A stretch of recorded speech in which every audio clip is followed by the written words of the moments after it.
All right. How we feeling? I'm feeling so good. Yeah. Oh, I've shit, got I it. forgot my drink. I've got an even bigger pour You than didn't last. get a drink. Big drinks. Purple drink. Now I'm ready. Unless I have to sneeze. This is great content. All right.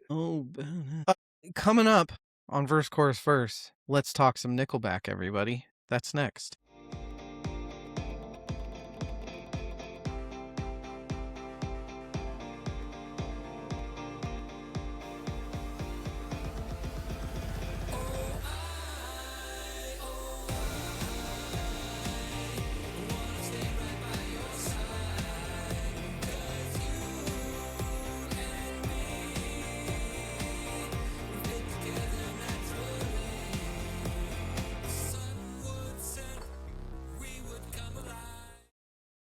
This is the Nickelback podcast.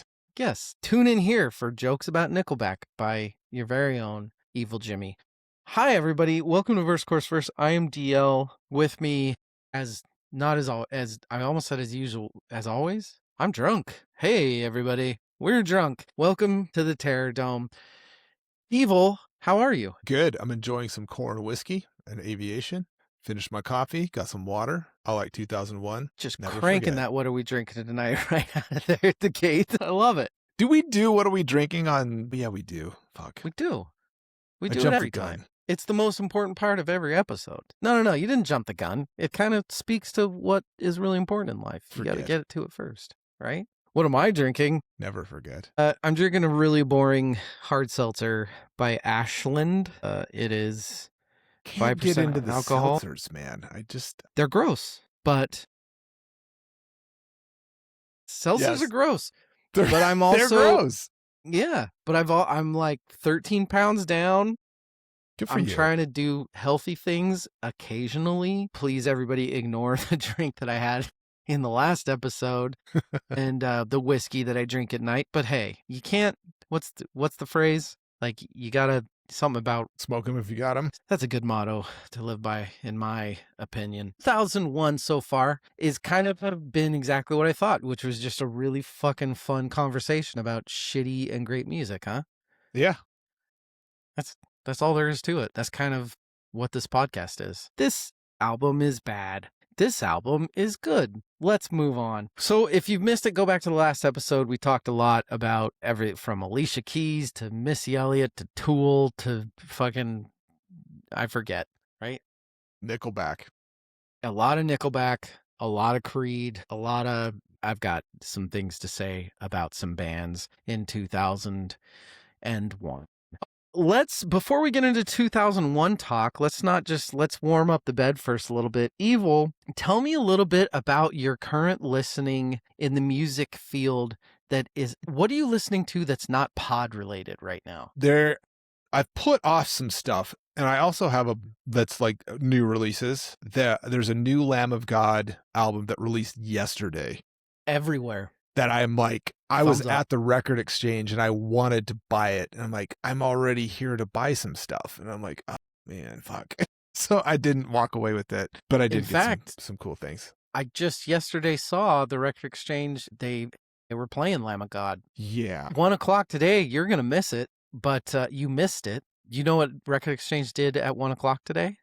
What? Dance party for the new Johnny Blue Skies album. Fuck. Yeah. God damn it. We haven't even talked about that yet. You can only get on physical media. Right. He is not doing any form of streaming on it. Do you think that that's going to take? Do you think that he'll cave in a month or two? Do you think this is just for record sales? Yes. Short answer is yes. But how much do you want to believe that he won't, though? Well, his wife is like a marketing expert. That's the whole Johnny Blue Skies thing is marketing genius, musical genius, also marketing genius. Yes, I agree. That reminds me of that Beatles thing I sent you yesterday, which is fucking brilliant, which is about the guy asking him, why are you so popular? And he's like, I don't fucking know. If I did, we would be managers instead of... God, that was funny. So good. Yeah, I'm torn because now that we're on the pod and we talk about so much different music, my list of records to buy get dumb. so big. Yeah. That buying an album before listening to it is, I don't love doing it. Agree. But some artists, I like what he's doing. It's like Jack White and him are the only people that could fucking pull that off. Yeah. I don't know. So there's like a massive amount of shows that I'm going to in the future. I love that. And so like tomorrow I'm going to see Testament, and with them, they're bringing Overkill and Destruction. So I'm like, oh God, I got to listen to some of that stuff. There's a Behemoth show down the road with like a bunch of like old school death metal bands. I want to like bone up on the music before I go to these shows. Yeah. Naturally. Corrosion of Conformity, and they just got a new drummer. Clutch. Well, not a new drummer. That's not entirely accurate. Son or something like that. What? Am I mixing up? You're talking about Soulfly. I'm mixing them up. What are you talking about? You're out of your element, Donnie. Somebody got a new drummer. I thought it was Corrosion of Conformity. So Corrosion of Conformity have a new album coming out, double album, which I pre-ordered because I'm a super fan. Hold on. Let me rewind. Big fan of Corrosion of Conformity. Big fan of Clutch. They played at the Knitting Factory when it was the Big Easy, the 2002-ish. 3-ish maybe. COC headlined. Clutch was mid-card. Is that what it's called? Like using UFC fight terms. No, I like it. It works. It was Clutch played and then COC played. And one of my favorite moments in concert history is Pepper, who's from New Orleans, paused, he like stopped the band, looked back at the mural, because the Big Easy had that mural of Bourbon Street. Okay. He's like, it's just like playing at home. And then they went back and sung that. That was so fucking cool. I miss that since it's become the Knitting Factory. So their same tandem are coming flipped. So Clutch is the headliner. And we might be doing an episode in the future with those two bands. No way. No way. Anyways, they're coming. So I'm like, I got a new album for COC coming out. Your question. So Stanton Moore, I mentioned Galactic in the last episode and how hard it is to find some of the vinyl at a decent price of theirs from early 2000s. Stanton Moore, who's like, Galactic's like this funk jazz New Orleans thing. He played on In the Arms of God, which was a COC album from the mid-2000s. Never got to go on tour with them for, I can't remember what reasons. COC's, like their longtime drummer, Reed Mullen, passed away recently. And he had back issues and all kinds of stuff. That's why Stanton Moore filled in back then. Stanton Moore, he, fucking awesome first name, by the way. He's playing on their new double album and going to tour with them. So I'm super stoked because he is a fucking beast of a drummer. Okay. So new drummer. Not really new because he recorded an album with them like 20 something years ago. Fucking potato schmatato. Yeah, whatever. Who's son? What are you talking about? That's Soulfly's album or Soulfly has Max's son is the current drummer. See, I'm just mixing up my bands you like, but just conflate metal into just one big blob. And well, I mean, no, I am coming around to metal. There's still some things that I don't think I'm ever gonna fucking get, and it's all based on vocals. But yeah, I know. Every year, that's good. Yes.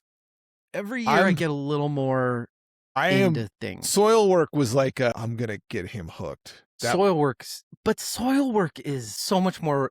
There's so much more rock in them than a lot of other metal bands. In what the album I gave you, yes. In that era, yes. Hey, they put out an album in 2001. A Predator's Portrait came out in 2001. Do you like it? I guess we'll find out. It's okay. I mean, it was one of their 3 earlier albums. It's good. It's not like great. Figure Number 5 was kind of the start of where I really liked them. What year was Figure Number 5? No. Natural Born Chaos, 2002 or 3. Really? Yeah. Okay. It fits then. Because to me, Figure Number 5 is very early 2000 rock. God, I have to think here because they released A Predator's Portrait. Natural Born Chaos is kind of the start of when I really became a fan. Figure Number 5, Stabbing the Drama, blah, blah, blah. Drama. That was a little bit after this. That was the birth of Evil Jimmy, not the in utero Evil Jimmy. If you didn't tune into the last episode, tune in and learn about the birth, the in utero, if you will, of the Jimmy. that is evil. As like a metalhead, a legit metalhead. We have to talk about the music that came out this year of the Lord 2001. Lord, that's for you to decide. We'll take a break and we're going to talk about it.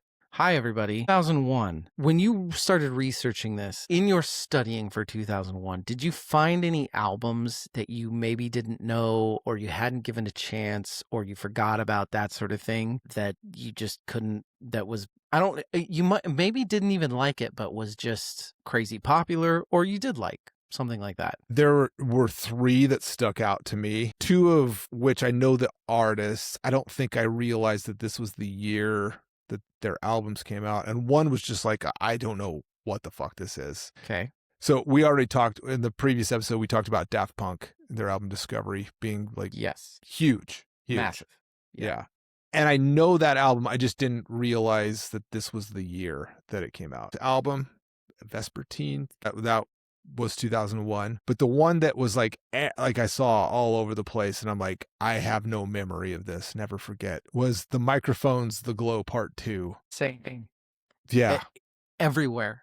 It's like every list had it at number 1, number 2. Yes. Crazy fucking popularity, in a retrospective popularity on that fucking Microphones album. It's good. I listened to it. It's good. It's hard when you lived through a year and we're super into music at that time, which both of us were, to retrospectively get super into an album that came out at the same time. Like, I just it didn't speak to me at all, but you are absolutely, that fucking shit was everywhere when I was researching this. So yeah, I don't know if I have amnesia or just wasn't cool enough to know about it, but yeah. I don't remember it at all either. It wasn't just you. So the only other one that I have on there that I just started getting into last year, which is weird because I'm a white dude, Wilco's Yankee Foxtrot Hotel came out in 2001. Yeah, I saw that too. I've always liked Jeff Tweedy,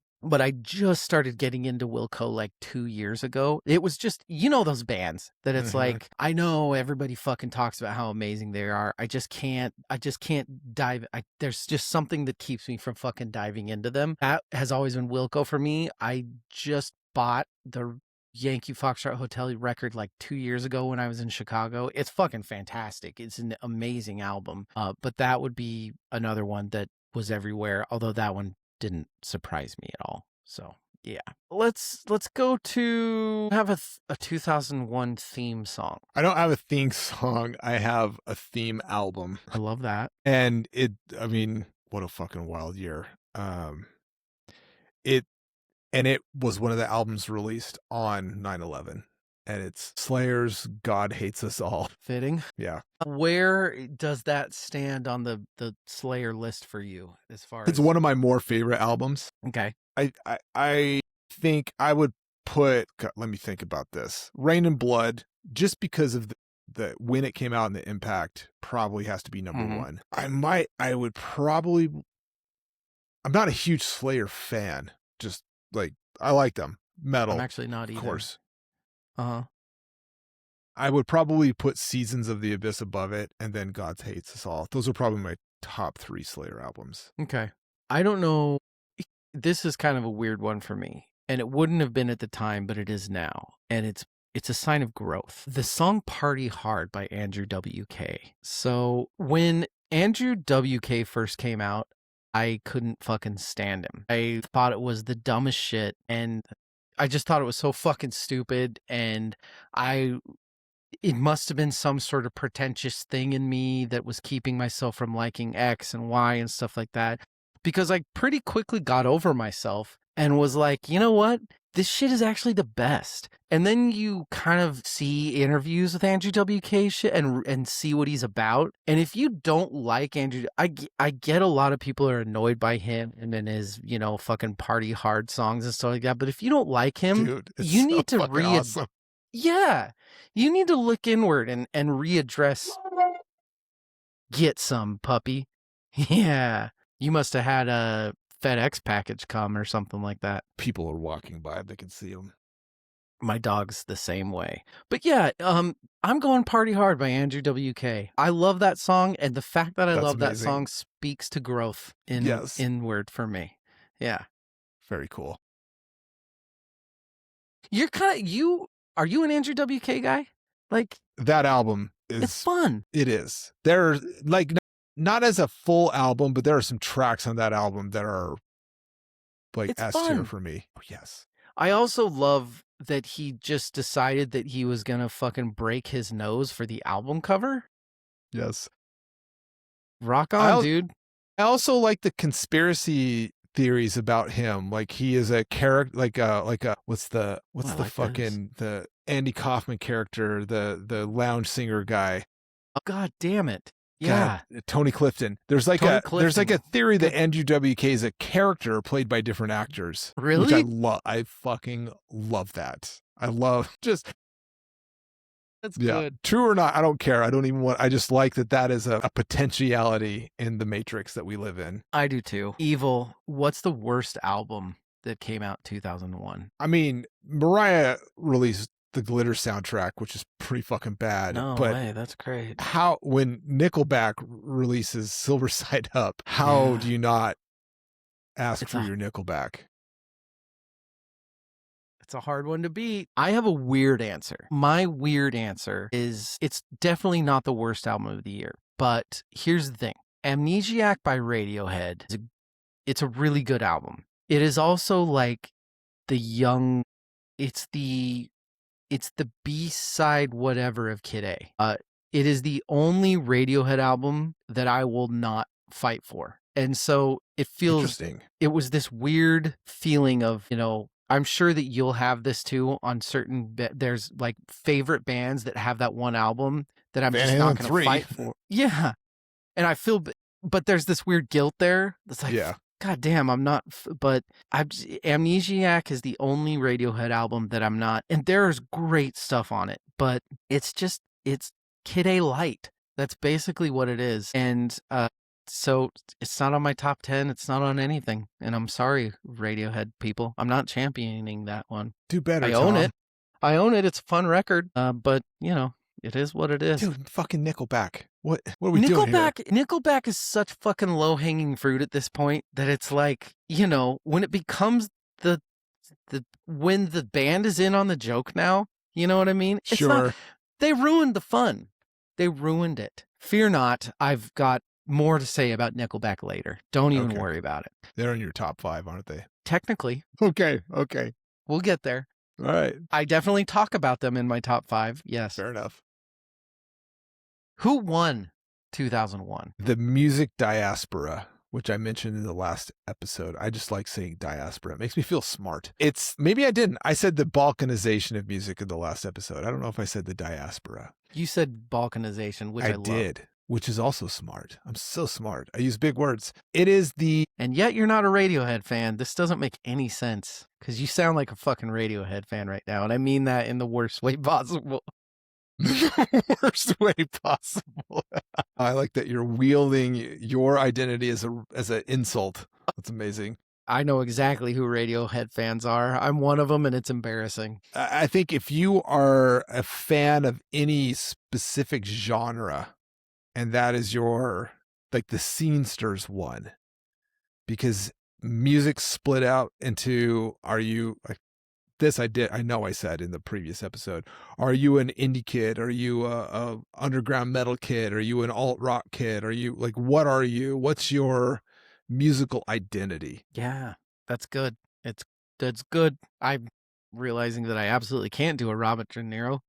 I can't say it because I'm drunk. I have boring answers, but they sold a shit ton of shit. And I mean that they sold a shit ton of shit. I mean, Nickelback is a good one, but where there was Nickelback, there was still Creed that was just fucking pumping this out. And then the other band that we haven't talked about, and I'm cool with that came out with, I think it's their 5th album, and it's sold a ton, and people loved it, and I'll talk about that later. Blink-182.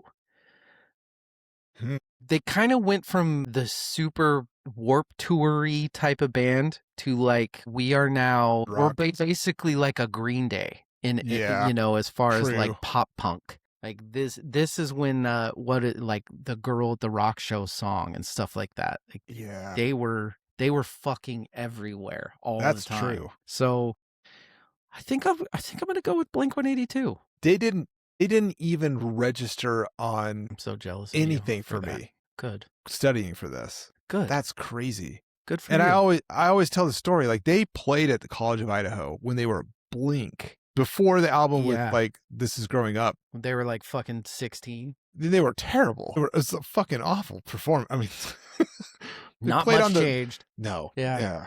It was great. I mean, I loved it because it was like I'm a young kid. I was like 18 at the time or whatever. You know, it was fucking great. Yeah. Whatever. Okay. Go Blink. We're gonna. I mean, breaks don't matter anymore. It's a joke, everybody.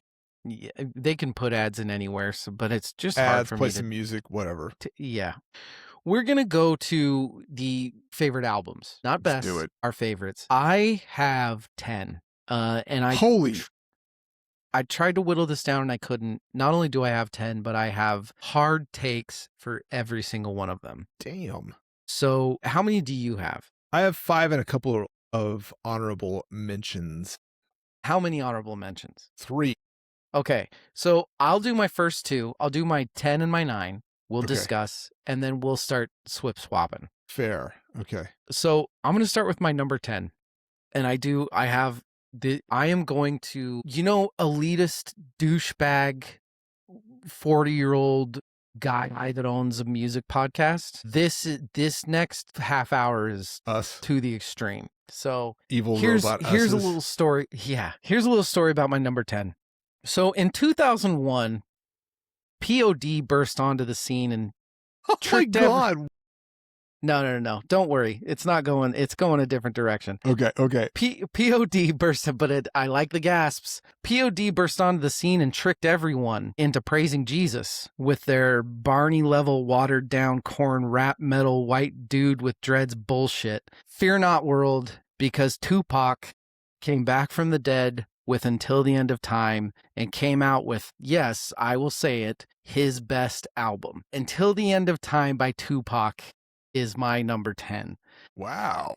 It is my favorite Tupac album. And I'll talk a little more about it later, but this would be way higher if he actually came out with it. Like if he was fucking alive when it came out, it'd be a lot higher. And I will go into my number 9. Speaking of who we just talked about, in 2001, Blink-182 came out with Take Off Your Pants and Jacket, the most dangerous of times for immature pop punk to famous to not start taking themselves seriously, which they really started doing in this album, but still needing to be edgy enough for themes that make no fucking sense and have zero substance, leading to really, really terrible songs. There is not a single good song on this album. Go back and listen to it. Try it.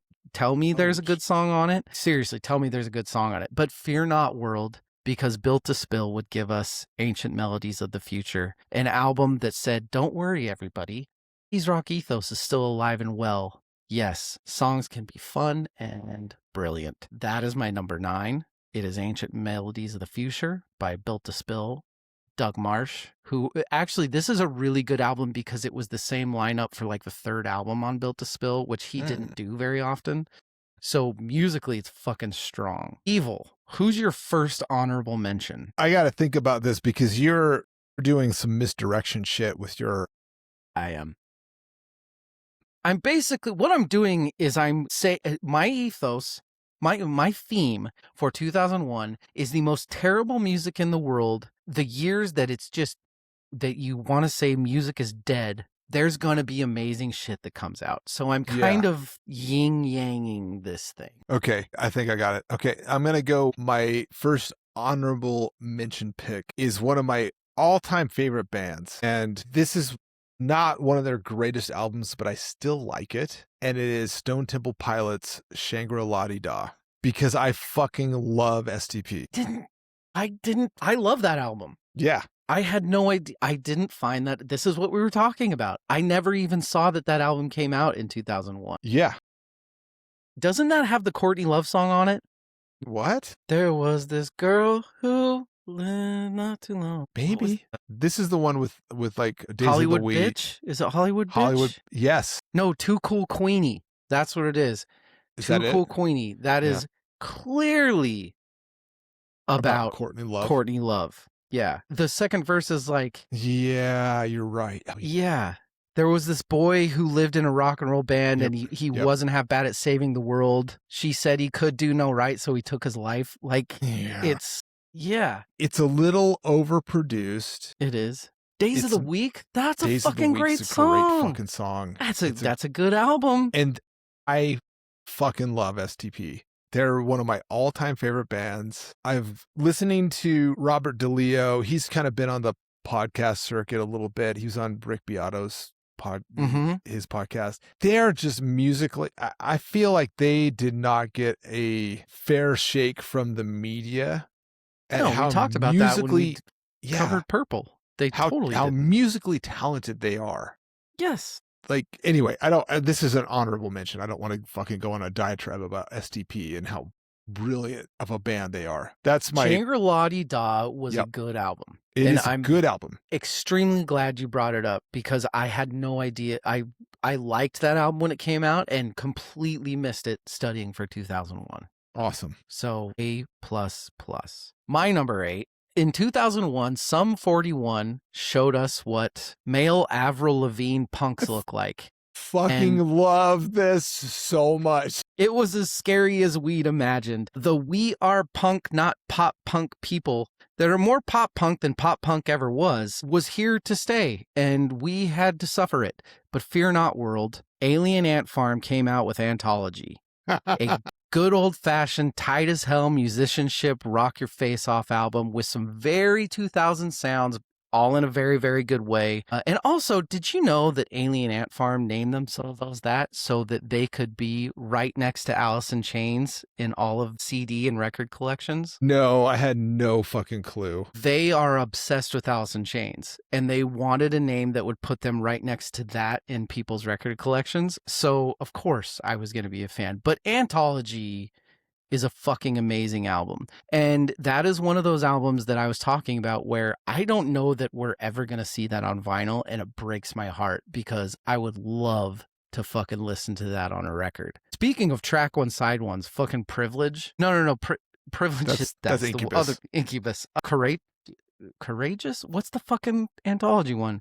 I think it's Courageous, isn't it? I honestly don't know. Well, nobody will ever know. I can't. Pause, because I know you were shitting on Sum 41. That's a guilty pleasure for me in that era. I like them. Their guitar player at the time, I can't remember. He was a darker skinned individual, and he went by the nickname Brown Sound, which is an Eddie Van Halen reference. So I like that. Sum 41 kind of turned out to be one of the ones that wasn't a fucking joke, but the problem was they were, if I'm remembering correctly, they were like fucking like Southern California rich. It's just hard to fucking root for the rich pop punk thing. Agree. It's annoying.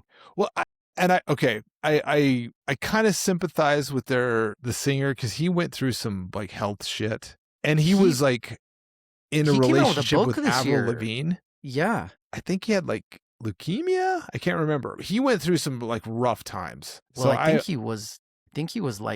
he kind of had some Me Too type shit happen to him with like he came out with a book last year. And really? I think some super dark like he was a victim kind of shit happened to him. Oh fuck, dude. Yeah. I didn't know about that. So all right. Well, I'm the one that shout on him, not you. That album is a guilty pleasure for me. That's and mostly because of the whole, like, it's kind of fun. It's stupid. It is fun and stupid. It is. I hated it. In 2001, No Doubt came out with Rocksteady. Proof that once you start to experiment, or rather one larger-than-life member of your band decides they want the music to sound a certain way, shit's gonna go all the way the fuck down the drain. Fear Not World, Dave Matthews Band came out with Every Day. I know what you're thinking. Every Day sucks. You are, however, wrong. Dave Matthews Band's venture into electric guitar-driven songs is extremely underrated, and if you don't get absolutely blown away by the perfect musicianship and writing of the blues riffs in songs like Dreams of Our Father, I Feel Sorry for You. Proof that experimentation works, and No Doubt was... Did you ever think No Doubt was that good? I go back to Tragic Kingdom. Tragic Kingdom, it was huge, but I've never really thought about it from like a analytical point of view. It was okay. Like, it was good. I mean, do I remember it fondly because it was just huge and everywhere, and she was kind of cute, and that was the thing? Or was it musically interesting? I don't know. That's a good question. There are good No Doubt songs, but that doesn't mean that, like, I like Spiderwebs. That's a great track. Spiderwebs is a great song. Yeah.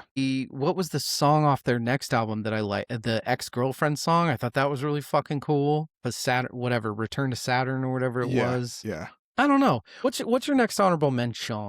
My next honorable mention, and apologies everybody, but I'm a curious fan of this band, and the band is Pig Destroyer, and the album is Prowler in the Yard. They've been around for that fucking long? Yeah. And holy shit. I'm not like I wouldn't be like I'm a Pig Destroyer fan or a big Pig Destroyer stan, but I'm a fan of the band and I like them. And this album I wasn't super familiar with until studying for this episode. They basically kind of like recorded this on the fly. Some of the songs they wrote, recorded, and then never even performed. And I just like them. I like what their approach to music is. And there's some stuff that they recorded subsequently to this album that I really am into.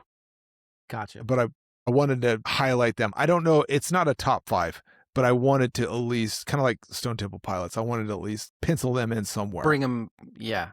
Yes. You wanted to say their name. Yeah, it gives me cred. I got that evil Jimmy cred going here. All right, my last one before the top 5, my number 6. In 2001, Good Charlotte brought punk pop to this whole new paint by numbers ABC, rich kids can be punks, to absolute horribleness. This weird last kid picked at gym class by these rich kids that could have afforded plenty of fucking protein powder.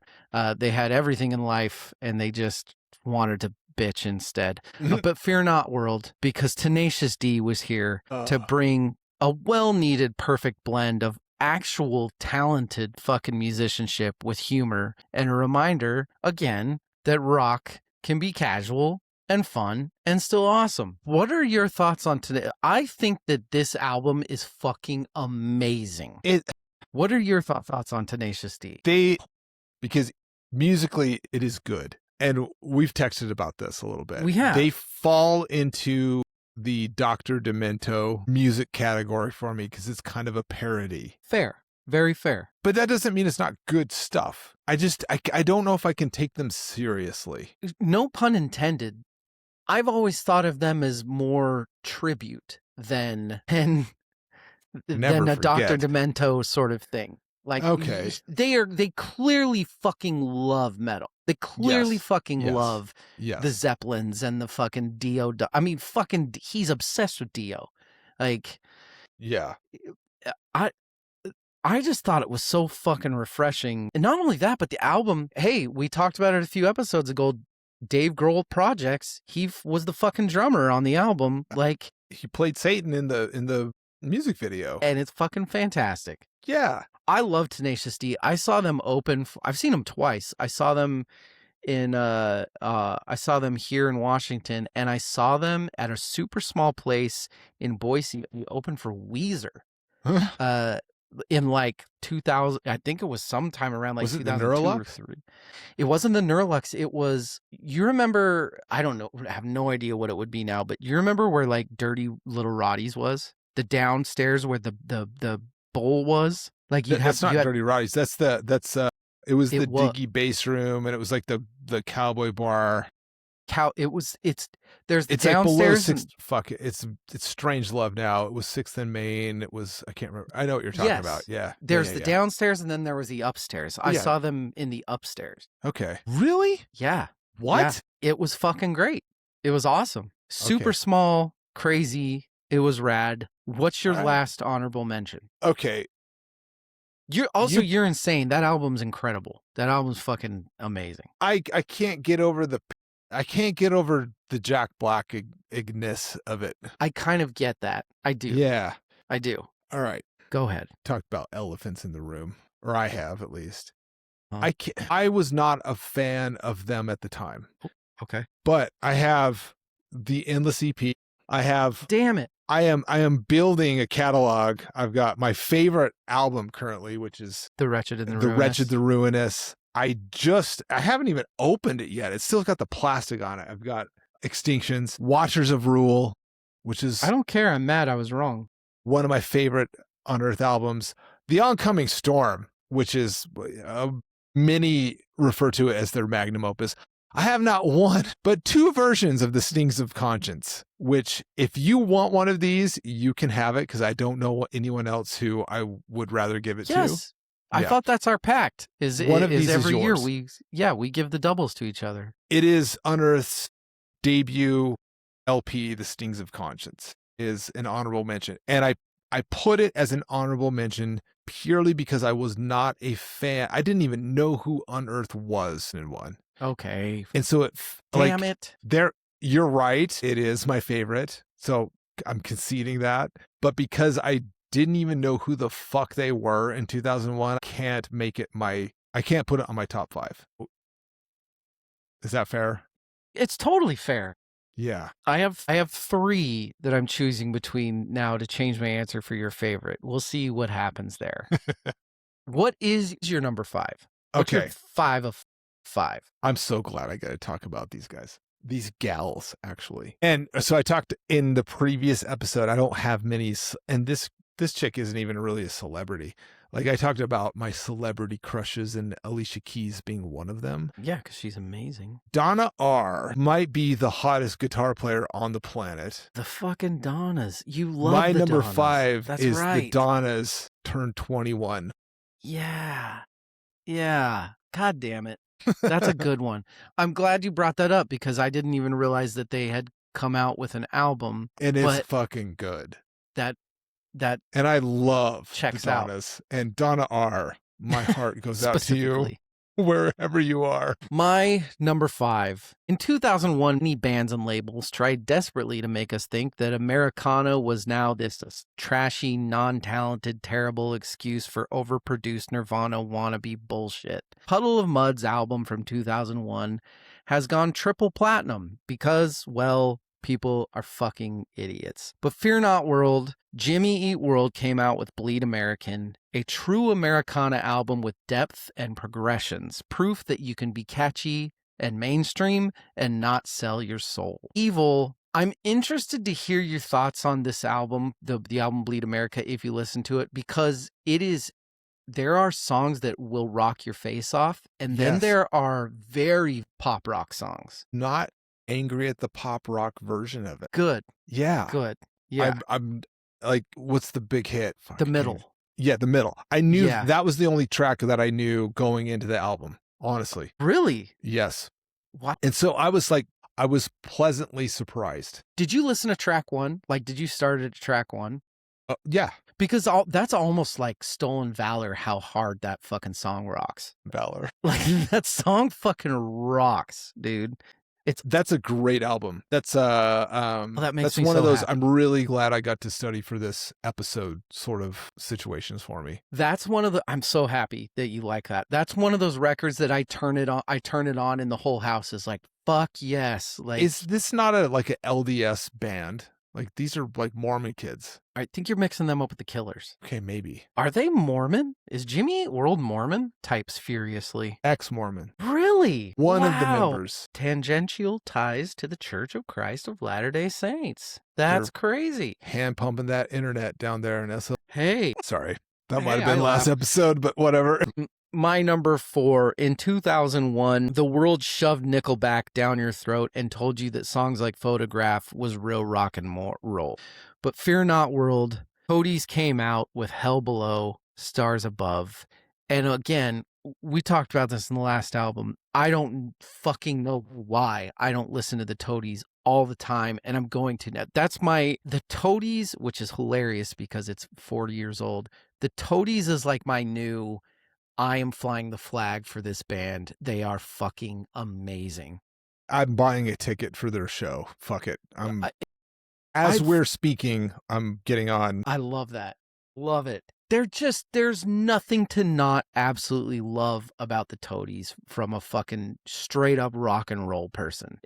There's nothing. And Hell Below Stars Above, I loved Rubberneck. Rubberneck, yeah. Hell Below Stars Above is better. And I think it's significantly better. Even though, look, some things are popular for a reason. Possum Kingdom is one of the coolest fucking rock songs ever made. But Hell Below Stars Above is brilliant. And now I am kind of shocked it's number 4 on my list. And I'm thinking maybe it should be 3, but I put way too much work into this to change it. Evil, what's your 4th favorite album of 2001? Number 4, I'm sure we'll talk about this even more. System of a Down's Toxicity. Meh. They're okay. We did a whole fucking episode on their entire discography. Dude, okay. I'm going to let you talk about them, but first I have to say, I have 3 times studying for this. I've tried to I don't know why. I think it's because of how much we fucking worshipped Mesmerize that I'm kind of, I don't know why I'm trying not to have Toxicity as high for some reason in my head. And then I listen to it and I'm like, oh, no, fuck this. It's amazing. Yeah. It's brilliant. It's the fucking everything about this album and what they were doing to can you think of a bigger example of a band doing something that nobody else had ever done?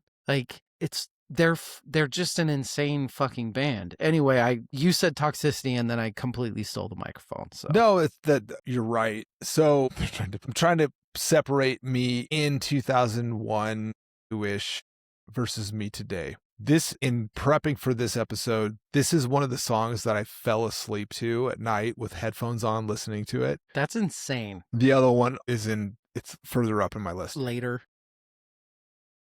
In the time in 2001, I remember specifically thinking about just drumming and comparing it to Tool and Danny Carey and being like, Danny Carey's so much better. This album's so much better. But today, I'm like, in terms of there is technical precision in playing and then the creativity of songcraft. I say this.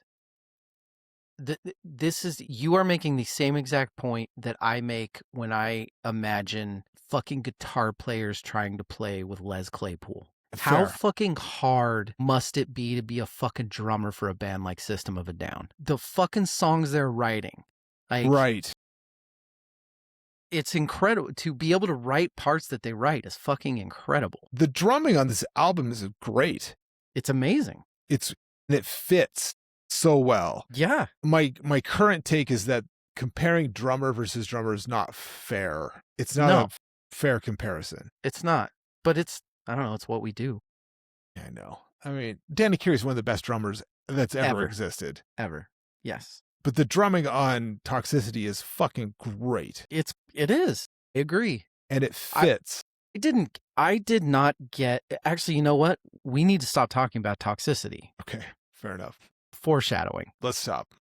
Yes. It's my number 4. Let's just put it there. It's my number 4. It's on my top 5. Got it. What's your number 3? Kind of forgot about the future of the pod. My number 3, we were just talking about it, or I was. It is Tool's Nickelback. Lateralus. Okay. That's your 3. That is my number 3. So that means I have 1 left. No, 2 left. Okay, 2 left. You're right. Whatever it is. Yeah, I'm sure you're right. Yeah, I'm sure you're right. Before you get to your top 2, let me tell you what I think. I think your number 1 is. But anyway, Lateralus, Tool. If you asked me in 2001, this would have been, I would have fought you. Okay.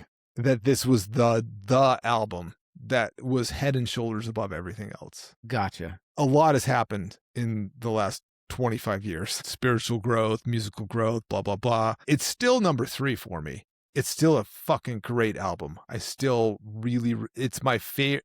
Apologies to Anima, which is great. And I know there are Tool fans who will say Anima's the best. I don't think they're wrong. It's a personal choice. I just vibe with Lateralus as a full album more. I mean, the fucking title track, good Lord. Yeah.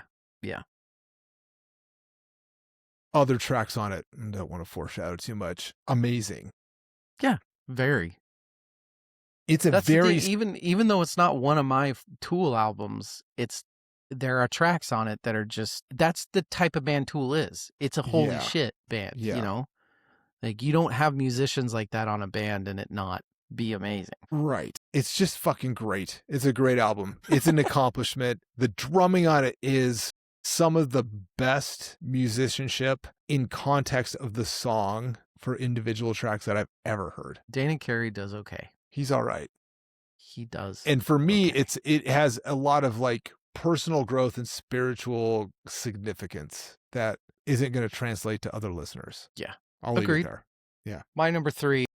In 2001, Stained took everything that bands like Alice in Chains laid the beautiful landscape for and said, "Thank you very much. Now I will throw a bunch of mini malls and Chipotles all over the place. I will force you to drown in my overly produced, pathetic, watch the sleeveless shirt goatee guy singing karaoke bullshit.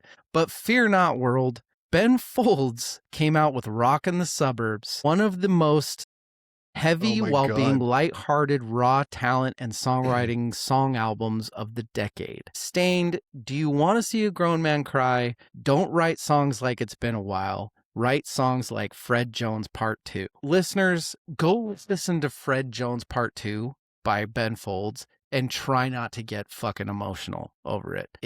That album, I fucking love Rockin the Suburbs by Ben Folds.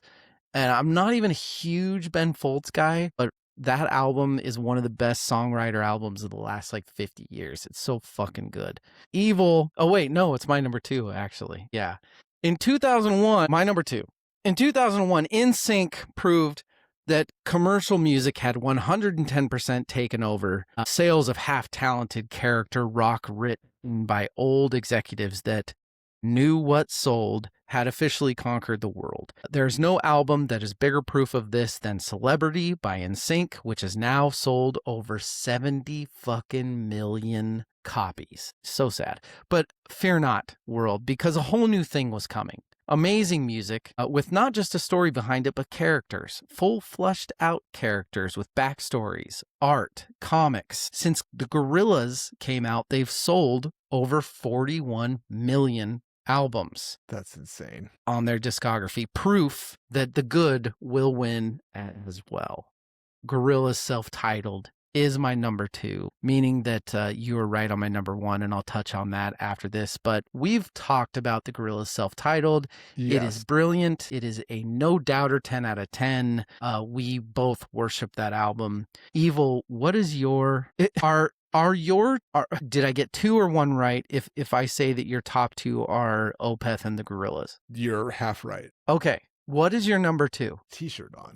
Okay. I didn't realize how important the album Jane Doe by Converge was until I went back and listened to it again, and how influential it was on everything post Birth of Evil Jimmy was. I'm a huge fan of so many bands that owe direct lineage to Converge's Jane Doe as a sort of inspiration. Nate Newton, who's the bass player, he is in a band. He like played guitar and sings for Doom Riders, which I fucking love. He is now the bass player for Converge, taking over for Caleb Schofield, who I fucking love. Ben Kohler, the drummer, was in Killer Be Killed.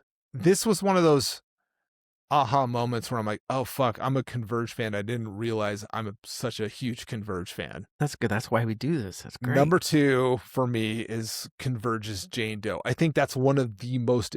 I'm angry I didn't fight for it more to be on our top 10. Spoiler alert. Do you wish it would have taken the place of one of the other metal albums that's on it? Spoiler alert? Yes, maybe a little bit, but I'm okay with it. I'm okay with it because the album that I would have replaced it with, I think, has more significance for you personally. Gotcha. And we'll talk about that later. So give them your number 1. It's right here behind me. It's Opeth's Blackwater Park. The big issue I had prepping for 2001 was not just listening to Blackwater Park more and more and more, and specifically the ending title track for the album Blackwater Park, which is Blackwater Park, which is so fucking good. Opeth is brilliant. I know that you have your walls with the vocal performance. I understand it. But musically and just that is, and in fairness, like I said that I didn't put Unearth on this list because I wasn't listening to them at the time. I wasn't listening to Opeth at the time either, but it's fucking Blackwater Park. The sun sets forever over Blackwater Park. Come on. I'll share some of my thoughts later, foreshadowing, after we go into the collective top 10, after I give my number one, which I'm sure at this point everybody knows what it is. In 2001, my least favorite band of all time, this is true, my least favorite band of all time, came out with their biggest album, Drops of Jupiter by Train. Brought in the apex of bullshit fake as wannabe Counting Crows, no talent, whatever the fuck music was becoming. Fear not, because the Strokes were here, and they brought garage rock back. True rock stars that just wanted to get really drunk and wear fucking denim and leather and get in fights and have sex with your girlfriend and write unbelievably amazing songs. Is This It is one of my favorite albums of all time, along with the Gorillaz too. A reminder of my theme of the year, that no matter how bad music gets, brilliance is still going to be there. I truly now believe that, thanks to studying for this. Let's go to favorite songs. Evil. I mean, I've got some that we can just put into the other, we talked about Wish You Were Here. Chop Suey was the song that really sold me on fucking System of a Down. I remember not really getting System of a Down, and then the end of I was driving, and the end of Chop Suey starts when he's doing the trust in my self-righteous suicide. I was like, okay, I get it now. There's something here. Yeah. There's something here. Yeah. What song, how many songs do you have? I've got a top 5 and a couple of honorable mentions. I have 1, 2, 3. I also have to pee really badly. Let's do it. We'll take a break. We'll be right back. All right. We peed. This is the most alcohol I've consumed on an episode in a spell. Proud of you. Very, very proud of you. Pouring some more corn whiskey. It's perfect time to talk some favorite songs. I have a lot, so I will start. Okay. I'll just say, let's see. I'll still do a top 5 with some honorable mentions. It's just a lot of them. I'll go through them quickly. Okay. 12, Rap.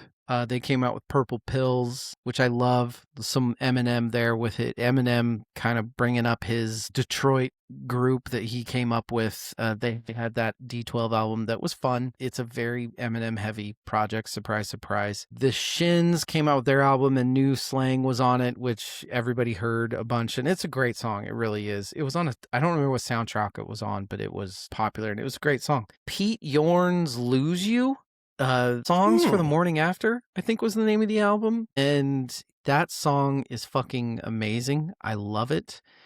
Let's see. I'm going to do, Kate came out with Comfort Eagle, which is a really, really great album. I love it. It's not in our top 10. I think that was because of me. But the song Meanwhile Rick James off of Comfort Eagle, I fucking love to death. I think that song's amazing. And then my last honorable mention, to me, the last great Elton John song, This Train Don't Stop Here Anymore. That is, I forgot what the name of the album he came out with in 2001 was, but that song is fucking amazing. I think it's the last really, really great Elton John song. What about you? What honorable mentions songs do you have? 3. I mean, we've talked a little bit about Jay-Z, but H to the Izzo, V to the Izzo. Yeah. That's a fucking great track. Good stuff. I'm sorry. I had to at least give it a tip of the hat. Oh, it's great. The Donnas cover of Judas Priest's Living After Midnight. Nice. I think I like more than the original, but awesome. It's a cover. And that's great. Please call me Donna R. And then the last one I'm going to give is I don't feel right putting Unearth on any list because I wasn't listening to them in 2001. And my favorite track on the Stings of Conscience is Vanishment because it has a little bit of everything. Love it. It's not even I would say most Unearth fans wouldn't even put it as a top track on the album, but for me it is, because it's got a little bit of everything in it. It's a little Pantera, a little In Flames, a little like hardcore death metal, very much Unearth. It's kind of schizophrenic, but I fucking love that track.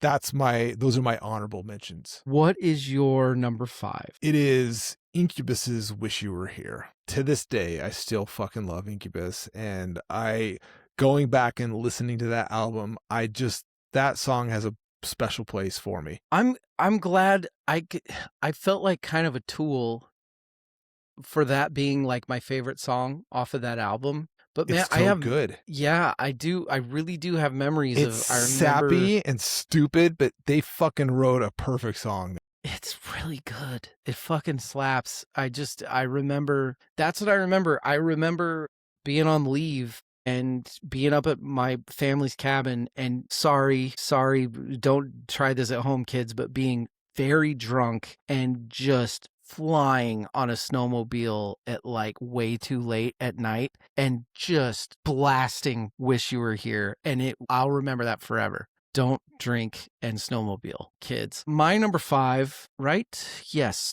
So there is a little band called, I think they're Swedish. Where are they from? It doesn't matter. Nobody cares. Band called Röyksopp, which I've always been a pretty good fan, a pretty big fan of. You were talking about the electric stuff. Yeah. And I was really into the kind of half clubby European stuff at this time. There's a song called Remind Me by Röyksopp. It's a super, super chill, super digital song that it makes you want to have a really, really cold martini in a nice club and just kind of hang out. I love that song. It just hits me the right way. My number 4, my favorite rapper at this time, when I was pretending like I knew what I was doing, was Ludacris. Ludacris came out with Word of Mouth this year. And I fucking loved that album. It wasn't in my top 5. It wasn't in my top 10, but it was close. There's a couple songs on there that I love, but the song Move Bitch by Ludacris. Get out the way. God, I love it so much. I fucking love it. Just get in your car and listen to that and try not to have a really, really fun time. Evil, what's your number 4? My number 4 is a tie because I couldn't pick. They're both from the same album, both from the same artist, obviously, same album. Okay. I couldn't pick, but it is either or both Love You Madly and Shadow Stabbing off of the Cake Love album. You Madly is a fucking great track. That was my number 1 pick, and then I listened to the Shadow Stabbing again. I'm like, that's also great. I can't. Sophie's Choice. I can't. Is Shadow Stabbing the adjectives on a type? Yes. Right? That's great. Yes. Both those songs are fucking fantastic. They're so good. Yes. Love You Madly is a fucking jam, though. Like, it's such a jam. That concert's probably why the podcast is happening. It probably is. It probably is. That and the Stone Temple Pilots one. And Dead Sarah. And Dead Sarah, yes. When the third party, not to be named, was bored out of his mind, and we were like, this is the greatest thing I've ever seen. Greatest things we've ever seen. My you did 5 and 4. I did 5 and 4.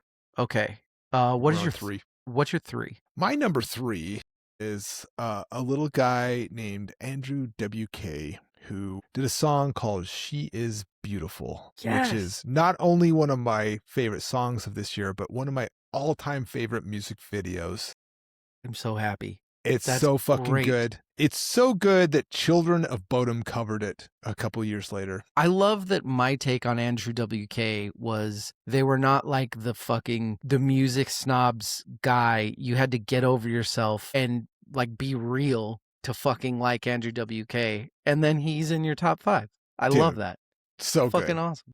The scene in the video where he makes like the protein shake and puts the banana in it, and he's got the microphone and the cable that he's and he's in his white t-shirt and his bleached white jeans, and everything's dirty, and he's just fucking rocking out.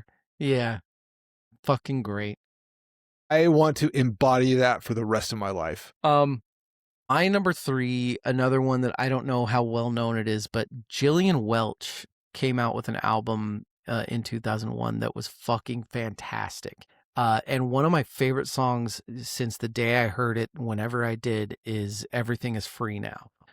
It's a super, super minimalist acoustic and singing and a backup vocalist that's really, really poignant. Actually, it's poignant now for the music industry, maybe more than back then, but it's basically like, people, you are going to give your soul to this art and nobody's ever going to pay for it again. That's basically kind of, it's just a really brilliant song.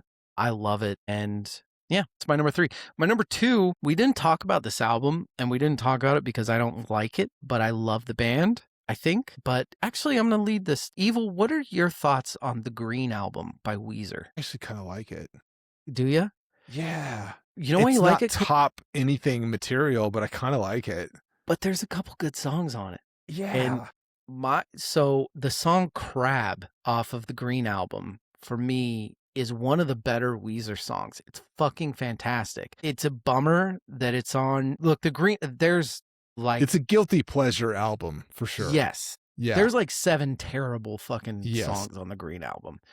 But I love the song Crab by Weezer. I think it's apex Weezer. It's fantastic stuff. It should be on the Blue album. That's okay. Evil, what's your number 2? This is my favorite Tool song of all time. Probably always will be. And it's the opening track on Lateralus. It's The Grudge, which is just, it's okay. Fucking, it's short and jam. It's simple and there's not much to it. All of that and also none of that. Especially in the subsequent albums, their ability to rock is obscured by nerdiness. Yeah. By music nerdiness. And I think this is the most condensed version of the complexity and them just purely rocking, and the fucking drumming on it is just so good. I love this track. It's one of my favorite songs. That's always one of the things that I've always thought was so funny about Tool is, it takes them 5 to 10 years to come out with an album. Yeah. And a lot of it you hear because Maynard can't shut the fuck up, but you always find out that they're fighting about certain things during the albums and stuff. Can you imagine being somebody walking into a studio with Dana and like saying anything? You know what I mean? Like what are you saying to that guy? Like, hey, play this better, or like, I mean, I don't like what you're doing there. I don't know who wrote or arranged. I don't know what their process is. I know Danny Carey's one of the best drummers ever, period. Hard stop. I think Justin Chancellor, the bass player, is one of the major songwriters. I mean, that would make sense. But I mean, I don't know. Fuck, dude. I know that they like have like diagrams of songs on whiteboards and they'll like move shit. It's like academic and nerdy, and which is perfect for Dana. I keep saying Dana. Why the fuck am I saying Dana? Which is perfect for Dana's play Carey. I get it. Yeah. Yes. The same thing. Dana Carvey, Danny Carey, whatever. Very church lady, this whole band. What's your favorite song of 2001? I mean, this is no less nerdy. It's Opeth's Blackwater Park. Okay. The sun sets forever over Blackwater Park. It's the closing track to the album, also of the same title, Blackwater Park. I know it is the stupid, pretentious metalhead answer, but it's also the right fucking answer. I am surprised that there wasn't more Gorillaz in your shit. Because you fucking loved that project. Yes. I'm just surprised. That's all. 10 out of 10 album. Yeah, you gave it a 10 out of 10. I need to buy some comic books. It's not a daily driver for me. Understood. That makes sense. Well, and also, I think you do the same thing I do when you're like, if I was doing my real top songs, I'd just be regurgitating what I said for my favorite albums. You know what I mean? It'd be 5 songs from Gorillaz and Is This It? Like, I've listened to more off of the Stings of Conscience than any of these songs in the last year. Yeah. But where's the fun in that on a pot? You gotta cover everything, right? So My favorite song of 2001, and I'm not going to get too far into it, but there is an extremely sentimental reasoning behind my love for this song. I had an incredibly good friend that forced me to listen to this song all the time, and it's a good song too. Not holding anything against it, but the song Until the End of Time by Tupac is one of my favorite songs of all time, and it means a lot to me. It uses the sample. What's that fucking, is it Foreigner? You know the Take These Broken Wings song? Learn to Fly Again. Yes. Mr. Mister. It's fucking Mr. Mister is who it is. It takes it samples from Mr. Mister's Broken Wings. Wow. But it's such a good fucking song. Everybody go listen to it. And I'm gonna take a little drink of Hennessy in tribute. I'll drink some corn whiskey. Corn whiskey. I've got just a bit of Hennessy left. Tupac's Until the End of Time is one of the best rap songs of all time. Belly, baby. Should we do our collective top 10, Evil? I think so. It's a solid top 10. I agree. The only one that I was kind of surprised that we didn't even look at for this was the Daft Punk one. But I guess it's not really either of our styles. No, I struggled with this because we lean so heavily into, when it's just you and me, into metal and rock. Yes. But it's also our podcast, so fuck off, everybody. That's what we do. I mean, it's what we do. Well, and I'm also just a much bigger later years Daft Punk fan. And that's fair. That also, and we do, I think that, I don't even know that we do it consciously or subconsciously, but we do a good job of keeping the more mainstream albums as talking points. Yes. Because it's not like, we can't just have weird fucking obscure, here's why I like the Mary J. Blige album from 2001. Like, it doesn't, Well, it's also, like Alicia Keys. Like, that album, whatever. Like, okay, I made a joke, songs in A minor, Aaliyah, blah, blah, blah. But and I have a huge crush on her. But it's not in a top 10 list for me. No. No, we're white from the Northwest. Our number 10, and I'm going to let you listeners guess. Oh, I didn't even, sorry, I should have prefaced this. We didn't even do it in the last fucking episode. And it kind of has worked a little bit. It started to, but we didn't do our listener questions. I completely even spaced it for this. So mine is going to be in this list. Okay. But if you want to think of one while we're doing them, you can. Yeah. Evil, number 10. Do you have the list in front of you? Yeah, I have the list. So why don't you give number 10, because it very obviously is an Evil album, and it's a good album. It is. And I picked this album. I think it's a fantastic album. It's good. It is. I think there's another album of theirs that I would make a greatest album of all time argument for. But because this was 2001, I wanted to put this on the list specifically because I think it has this is direct ancestry to music that you have referenced on the podcast. So I'm talking about Neurosis's album, A Sun That Never Sets. Yeah. Which is literally direct lineage for Daughters, Lingua Ignota, and stuff that you have talked about recently. That's one of the reasons I picked it for this episode. We'll call it uncomfortable rock or uncomfortable metal. Yeah. Or something and I like told that. you, I thought you need to listen to this. Yes. Like, it wasn't on my top 5 at all, but I think it's important at the same time. Hey, it's got the annoying lyric stuff, and I still didn't fight that it's in the top 10. So yes, I agree. The way I framed it, does that make sense to you? It totally makes sense. Yeah. Yeah, it absolutely does. Number 9, and I was surprised this ended up lower. And honestly, after studying for this, I kind of stopped fighting for it because I just think that I had this is why the podcast is fun, because I realized that I actually really like the later year stuff better. And it is the white blood cells. It is the White Stripes, white blood cells. I mean, you turn the album on, it's fucking fun as hell. Like, who Fell in Love with a Girl is the most raw, basic, amazing fucking like what I wouldn't have given to walk into a fucking club in Detroit and see these guys playing that song. But it's only R9. Are you okay with it being R9? Yeah, I think so. I am too. If this were later, if this were Elephant Sense or something like that, it'd be a whole different story. Or Jack White's own stuff, because, like maybe Meg wasn't. I honestly prefer his solo stuff or the Raconteurs. I love the Raconteurs. Did you hear the quote Jack White said? Just such a dig on Megan, but the quote that he said when he started playing with the Raconteurs, it was something like, I felt like I went from riding a bike to driving a Mustang, or so, like, just a man. Whoops. Our number 8, Evil. You have mentioned it. It's Jay-Z's The Blueprint. Like, it's the blueprint. It's the blueprint. I think I feel like that is his peak as a musical artist. Like, he's obviously done well for himself as a business person, but in terms of as a musical artist, I think this was apex. I agree. I was not a Jay-Z guy. I was way more of a Nas guy.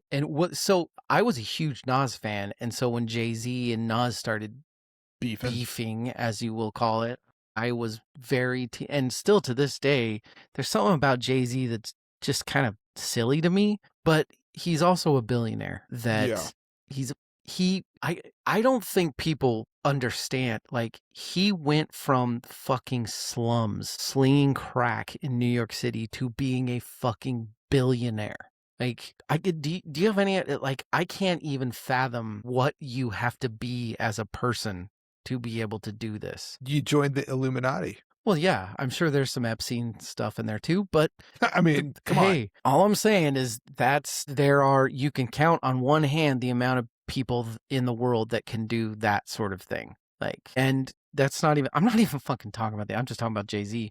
It's a good fucking rap album. Yeah, it is. It is. And I agree. Produced by who? I don't know who produced The Blueprint. Mostly was it Ruben? Kanye. Oh, fuck yes, you're right. It's Kanye. Yeah. Yeah. God damn it. I knew that. I'm drunk. You got some genius going on in there. I'm a genius. Genius. Okay. So 7. I'm surprised. Might be controversial. Yes, I agree. I agree that it might be controversial. I also agree that it should be on the list. Yeah, I'm good with it. Same. Origin of Symmetry by Muse. Yep. We've covered it. Look, Muse became whoever Muse is. Love them or hate them or both, which most of us are both at this point. Yeah. This album, for when it came out, for an early album, is fucking unreal. Very. The fucking guitar, the 3-man band shit they're doing here. Right. It's a fucking trio. It's a power trio. That is insane. 3-man bands can't do this shit. No. Can't. Muse is a 101. Yeah. To steal from one, man. To steal from evil. Yep. And I love so much that they do on this album. So I am very, very happy that it's on here. And then our number 6 is another DL. Well, no, like number 7, we did an episode on Muse. We both liked it. But our number 6 makes me very happy that I was very curious to see what Evil ended up thinking about it. I feel like it could have gone one or two ways, but our number 6 is Bleed American by Jimmy Eat World. It's so good. I'm happy I get to kind of explore them further from here on out. I like that. That album is such an easy just turn on and have a good night album. Yeah. Yeah. And that's blasting past the first song on that album rocks your face off. It completely really does. What is it? That's Bleed American. That's it's the title track of the former title. Sugar on the Asphalt is on. Yeah. I'm Not Alone because the TV's. That song's heavy. Yeah. It's heavy. Yeah. Evil. Give our number 5. And keep in mind, people, it is not a small thing when a band like this hits the top 5 because it is not my style of music at all. But credit where credit is due. I knew. I'm okay. I have an album of theirs I'm going to give to you at some point. I have a couple, actually. And Okay. I know this is in challenging wank sort of very like territory for you. Let me ask you something before you get into this. I have already kind of started to come around to another, what I've been told is a very challenging band. What is a harder band to get into, Opeth or Meshuggah? Fuck, I think Meshuggah musically, like, because I'm kind of into Meshuggah. Dude, go see if they come near you, go see them live. Go see them. Okay. I saw them last year. I went to see Carcass. It was Carcass, First Band, Cannibal Corpse, and Meshuggah. It's one of the greatest shows I've ever been to. Meshuggah has the weird, quirky fucking rhythm section thing, like half tribal, half. It's like Primus meets Gojira. Yeah, yes. Yeah. Okay.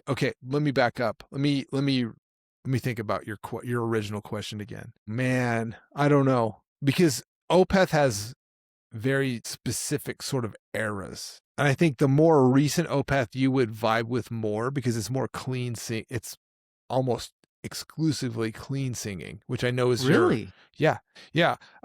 They like Michael stopped doing the growls at a certain point. And it's very progressive, jazzy rock stuff. Very into it. You're selling me big time. Yeah. But there's an album that happened before that transition happened that I want to give to you at some point. Okay. Anyways.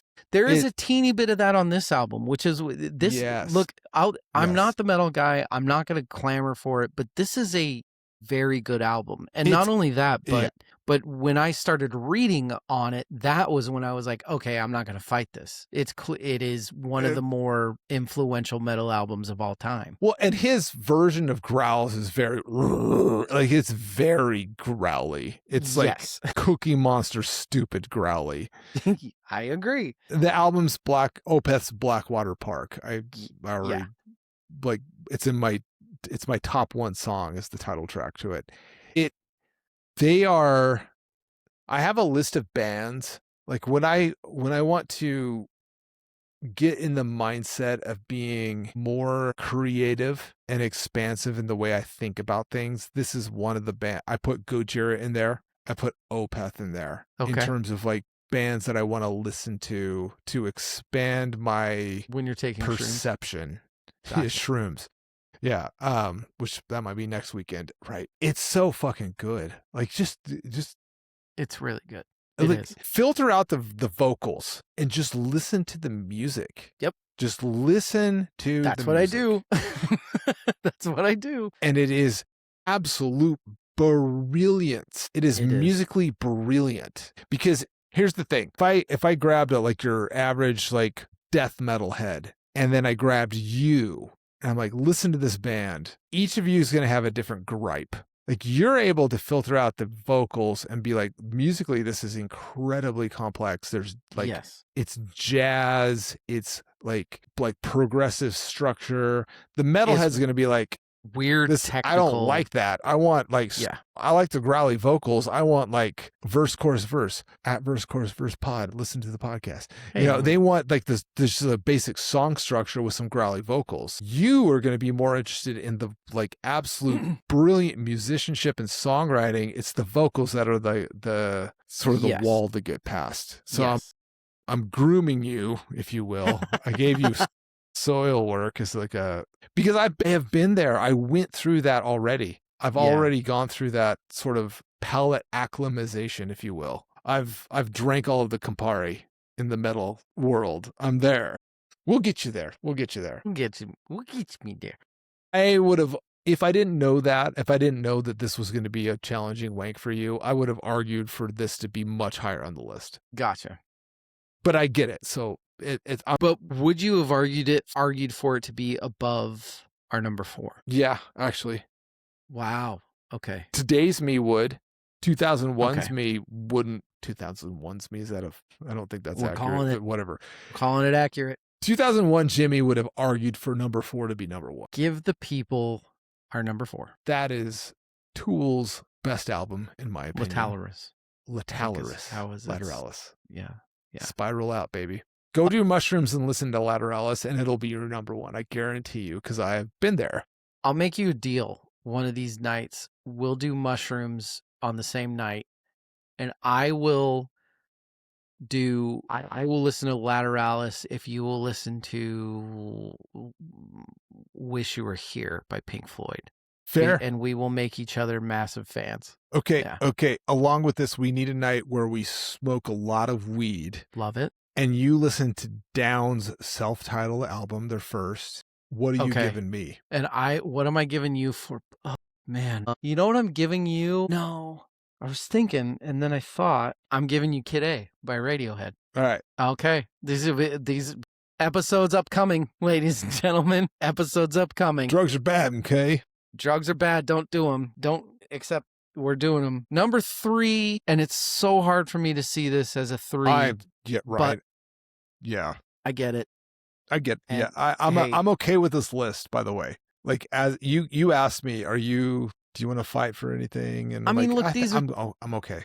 These are fucking tough, man. These are fucking tough. Our number 3 is This It by The Strokes. Look, I'm the Strokes guy of the pod. We all know this. It would be my number 1 with a bullet, no question. How silly of you to ask.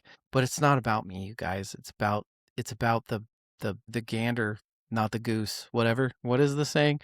Our number 3 is This It by The Strokes. That's ridiculous, you say? Well, then riddle me this, Batman. Should it be higher than our top 2? Wait till the top 2 happen. And then I don't know. Yeah. Evil, give us our number 2 best album of 2001. I feel good about this. I do. I don't. Just because, and it's a testament to my theme. There's too many good fucking albums. It's shocking. Initially, 2001 is a garbage music year. And then I actually sat down and did the listening and the research, and I'm like, oh, I'm so wrong. Yeah, there is great shit. Number 2. I'm happy with it. I love this. We love this band. We fucking love this. But if anything has been proven on this pod, it's that we love this fucking band. Yes. Yeah. 100%. Number 2 is System of a Down's Toxicity, and I think that is correct. It's such a good album, and it's not like there's so many songs on it. I don't even know the names of them. The pushing little children with their fully automatics. They like to push the weak around. Atois. I remember Atois because I fucking love that song. Fucking Aerials at the very end of the album. I know. Toxicity is like number 10 or something like that. This album's fucking incredible. Toxicity was the theme song for the year. Was Toxicity for a long time until I put in Slayer's whole album, God Hates Us All. That was my song of the year for a bit. It's a fantastic album, and I 100%. am not going to argue it. But that the number 1, and it's universal, and we both think it's a 10 out of 10. And it's almost, I feel like that's why we aren't super talking about it, because we've already done it. You asked me why it wasn't in, like I hadn't spoken about it up till this point, and it's like, we've already did a whole episode on it, and we're about to give it the gold medal. Like, yes. Yeah. Yes. It's the Gorillaz. It's the self-titled Gorillaz album. Yep. I have thoughts that I'm not going to say because, again, we're covering a Gorillaz album. We just covered one, but we haven't recorded it yet. And I don't want to spoil my thoughts on it. But all I'm going to say is that there was a time when this fucking group was kind of the pinnacle of they're doing the new shit that's going to be popular and amazing. And speaking to the reason you loved it is it was art. It was a fully encompassing art project. It's amazing. It's fucking amazing. The Gorillaz self-title is amazing. I really enjoy immersive artistic endeavors. Yeah. Like this. Because it's great. And it's rare. I want to, this is some life advice I'm going to give to some people. And it's because the track 5 is named Clint Eastwood. So I was in a work meeting recently and they asked me about some goal. It was some silly, like, what are your goals? Blah, blah, blah. And I have an overarching life goal that has come to light recently. And it stems from a Morgan Freeman appearance on the Jimmy Fallon show in the last couple of years. Maybe it might even be more recent than that. I love this. And Jimmy asked him, like, what is your approach to life that has kept you so, he's like 88 or maybe 89 at this point. How have you stayed young throughout your life? And he said, I got some advice from Clint Eastwood at one point. And he said, his words, don't let the old man in. And that's some of the most brilliant, poignant, laconic advice I've ever heard from anybody ever. And that it has so nothing ironic to do coming from fucking Clint Eastwood. No.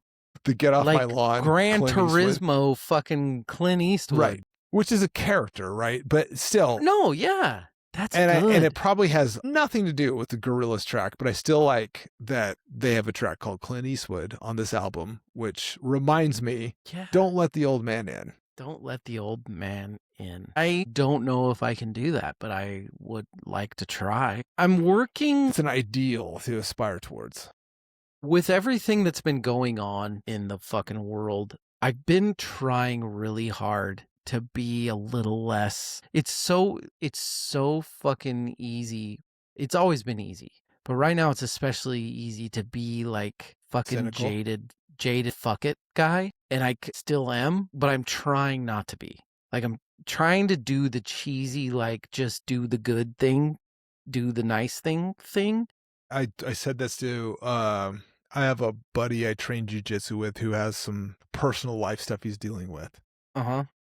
And I mentioned to him, I'm like, I don't want to get too weird and frou spiritual, but one of my favorite quotes came from Gandhi, and it's, be the change you want to see in the world. Yeah.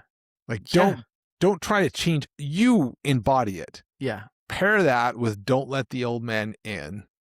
And I think you've got a pretty fucking solid sort of blueprint to bring it all around to Jay-Z and this episode to move forward with. I'm just trying to tie everything, the blueprint, trying to tie everything together here. Ladies and gentlemen, that's 2001. We did it. I could not be more happy with how that episode went. Join us next week. I'm on my own doing some more Rolling Stone 500 albums of all time. Actually, I'm not mad at the list. I'm really not. Now, the song list is just abysmal, but the album list is pretty cool. I'm having a lot of fun getting into or back into or newly into some of these albums. Super fun shit. And I get to talk a little Howlin' Wolf next week. So you know I'm never going to fucking hate that.